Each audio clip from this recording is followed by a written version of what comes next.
شکر ادا کرنا چاہیے کہ اللہ تعالیٰ نے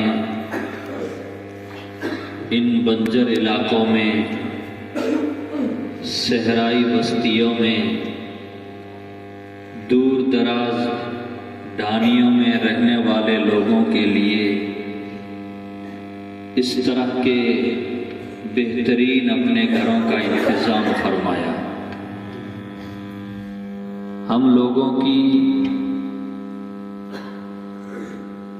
یہ کمزوری ہوگی، ناشکری ہوگی اگر اس موقع پر ہم اللہ تبارک و تعالیٰ کا شکر ادا نہ کریں۔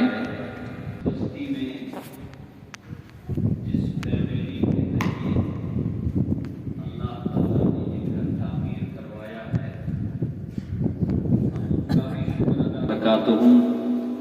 اور ہمارے یہ دونوں بزرگ مہمان حاجی محمد حنیف صاحب اور حاجی محمد حسن صاحب، ان کا پورا قافلہ، حضرت قاری حاجی محمد صاحب، ہم ان کا بھی شکریہ ادا کرتے ہیں کہ انہوں نے ہمارے اس علاقے کی طرف توجہ فرمائی، اور ان کی توجہ کی وجہ سے الحمدللہ جگہ جگہ بہت بہترین قسم کی مساجد تعمیر ہو رہی ہے۔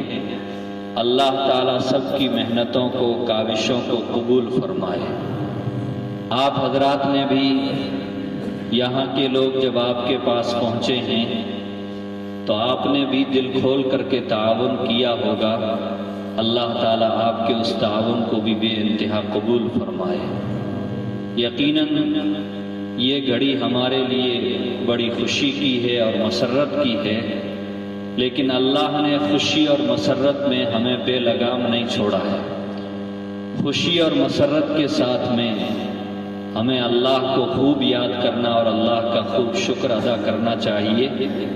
اور یہ جو مہمان یہاں آئے ہیں، ان کا بھی ہم خوب شکریہ ادا کرتے ہیں، اور ہم ان سے درخواست کرتے ہیں کہ اس طرح کی جہاں پر بھی ضرورت کی جگہ ہوں، آپ وہاں پر دل کھول کر کے مساجد کو تعمیر کروانے کی، مکاتب کو تعمیر کروانے کی خوب توجہ فرمائیں اور کوشش کریں۔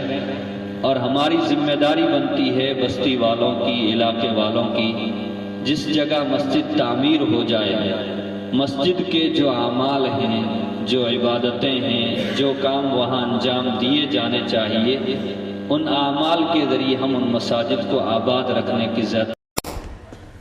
Thanks for watching. Don't forget to like, comment, share and subscribe to Al Wahid channel.